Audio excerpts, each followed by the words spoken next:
Hey guys, Yips here with another video, and this one is going to be a Gul'dan kill guide as an Affliction Warlock, and I'm bringing this video today for a couple of reasons. The first being is the middle action button in the middle of your screen, and what that's going to be doing for you on this boss fight is giving you a 30% cast speed increase, and I want to talk about good situations in which to use that. And there's a couple of situations, but I'll get into it a little bit later on the boss fight about when those situations are. You can just kind of look in the opener and see when I use it and kind of time it that way.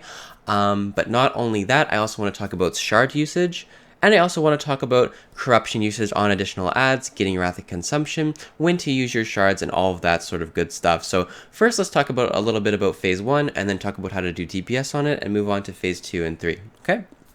So in phase 1 on Gul'dan, he's going to be spawning 3 ads at a staggered rate. He's going to be spawning one, and then a second one, and then a third one. And what this is going to allow you to do as an Affliction Warlock is get all of your dots onto these ads before the next one spawns. So you're going to be able to cast your Agony, your Siphon Life, your Corruption on each ad as soon as it spawns, because they're spawning in a staggered rate, and able to maintain all 3 of those onto the ads. It is worth noting, if the ads are living for a relatively high period of time, it is efficient if you are running Contagion to use Seed of Corruption in order to get corruption on all 3 of the ads, like I had showed you in previous Mythic Plus videos. You kind of want to treat this phase like a Mythic Plus 3 target fight. You want to be maintaining Agony, Corruption on all of the ads, Siphon Life if you have the globals, but aside from that, making sure you're not capping it on UAs. And basically what you want to do, especially if you're running Malefic Grasp, is pick the highest health ad and just burn it down with your UAs, okay? The reason you're picking the highest health ad is because you tend to lose a lot of value on ads that are about to die as a Warlock, because your dots are not getting their full value. So when you're draining, you're just kind of wasting time if the ad dies due to dots falling off. Sure, you generate shards back, but on a phase where you have 3 ads to dot, you're not really too worried about your shard gen, simply because your shard gen is just so high, having 3 agonies out anyways, okay? So we finished that phase. It's pretty easy. You just clear up the 3 ads, no big deal. Your guild prioritizes one down, the next one, finish the phase, whatever. And now you're moving on to Gul'dan himself, okay? So in this phase, there's a couple different mechanics Gul'dan does. He spawns an ad via Hand of Gul'dan. He spawns eyes that you have to worry about and kill, otherwise they will wipe your raid by duplicating. And he also does this Bonds of Fel ability where you have to stack up with your raid group. Sometimes the Bonds of Fel are in the melee, sometimes they're in the range, and they push you back throughout the room.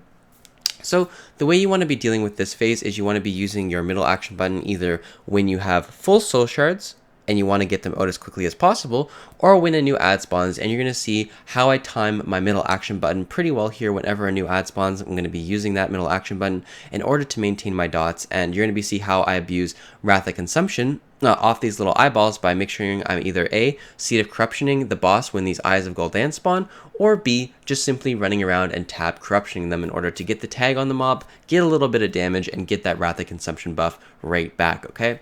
So, though I'm playing rather than Agony on this boss fight, it is worth noting that Malefic Grasp is also a very viable option on this boss fight. You see here, these are where the Bonds of Fel in the back of the room.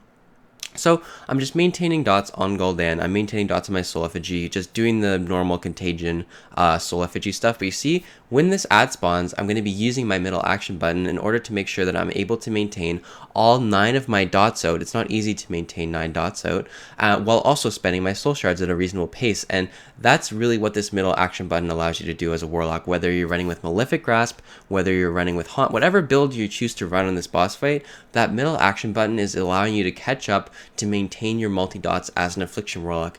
It's not there to increase your DPS, because it doesn't actually increase the rate at which your dots are ticking on the boss to do more damage. It's not like it's haste, it's actually just cast speed. So you really want to make sure you're utilizing this button the best you can in order to get your multi-dots out fast. So once this buff fades, you have all your dots out, they're ticking for a lot of damage, therefore you're able to do a lot more overall DPS to the boss, okay? And you want to be making sure you're using that after every single time a new ad spawns. So I'm just doing the regular stuff, maintaining my 6 dots, my dots on the Effigy, my dots on the Gul'dan. I'm maintaining my Contagion buff to the best of my ability on this boss fight while still worrying about mechanics. It's very important that you guys do not screw around with mechanics on this boss fight. It's better to kill the boss than to maximize your DPS. So you see here, the new eyes spawn. I cast a Seed of Corruption on the boss, get my Wrath of Consumption buff. If I was low on soul shards, I would be able to drain those little ads in order to get my shard count back, but either way, I didn't need to. I had enough shards here, and we're about to enter the last phase. I have a lot of shards, I have my Wrath of Consumption buff, and that's why I'm using my middle action button here. It's important that you have a little bit of intuition on that little little action button in the middle of your screen. Obviously, yes, there wasn't an ad there, but there wasn't going to be an ad for a while, and the cooldown was kind of just sitting there waiting, and I had about 10 seconds left on my Wrath of Consumption. I had some Reap up, and I wanted to get as many UAs with that buff up, so what I did was just popped it, dumped as many UAs as I could, as quickly as possible, which allowed me to get a lot of DPS in on the boss. So just doing the regular stuff, there's going to basically hit a lull between phase 2 and phase 3 where there's not too much going on and all you're doing is breaking bonds. There's not too many ads spawning before phase 3 happens. So he's going to spawn this empowered Eye of Gul'dan. You should only get one before phase 3 happens if you have the DPS for it. So we get one here, and then he's going to move on to phase 3 once he spawns his last ad here, okay? So the way that phase 3 works is actually very, very different compared to phase 2. There's no longer going to be an ad. There's no longer going to be any Bonds of Fel happening. What's going to happen is there's going to be a Well of Souls in the middle of the room, which if you move in, you take souls away from Gul'dan, and you end up taking a dot that ticks for 30,000 per sec, or per... I'm not sure if it's, I don't think it's 30,000 per second. It might be 30,000 per every 3 seconds or 2 seconds, but it might be 30,000 per second for each stack of souls. So you can sit in there for a while, get a couple of these soul stacks and be taking a dot. But the reason that you want to do that is because when he casts this Black Harvest ability, it's basically going to make these souls do a crap ton of damage to your raid, and it ends up being a lot more damage that way if you don't take the dot. So you do want to take the dot in order to make it easier for your healers, especially as a warlock. You're a fairly tanky class, so you're not really too worried about this minor dot that's hitting you, okay? He's also going to spawn this empowered Eye of Gul'dan. Now, the way you want to DPS this empowered Eye of Gul'dan really depends on your raid group, okay? We're playing with basically 30 mains here, so I know this ad is going to die quick as hell because we have 3 hunters, we have a bunch of mages. They're just going to kill that ad so fast that you saw, like, if I was to take the time to dot it, I really wouldn't end up doing that much DPS to that ad.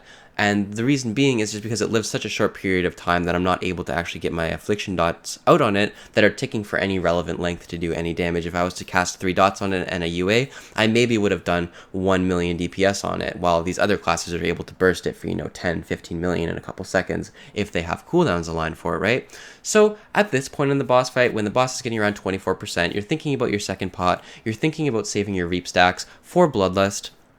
We killed this boss a lot faster today than we did previous days, so I wasn't really that prepared for the specific phase when we do Lust. But when you guild Lust, it tends to be on the second or third eye in the phase, so you want to make sure you're targeting down that last Eye of Gul'dan when you're guild Lust, because you're generally trying to finish off the boss after that. So here, we end up killing that eye extremely quickly. You want to turn around, focus all of that damage onto the boss fight, and yeah, basically just maintain your single target rotation throughout phase 3 the best that you can.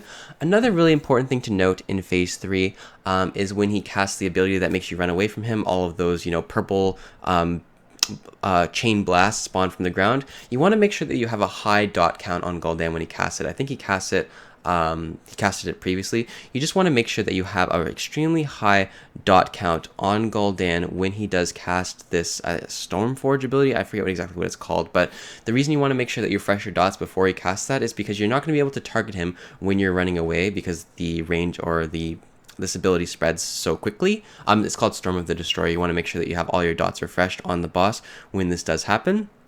And yeah, you just end up killing the boss, getting your loot. It's a really fun boss fight. There's a lot of different aspects to it as an Affliction Warlock. I hope you guys like this video, and I'll see you guys next time.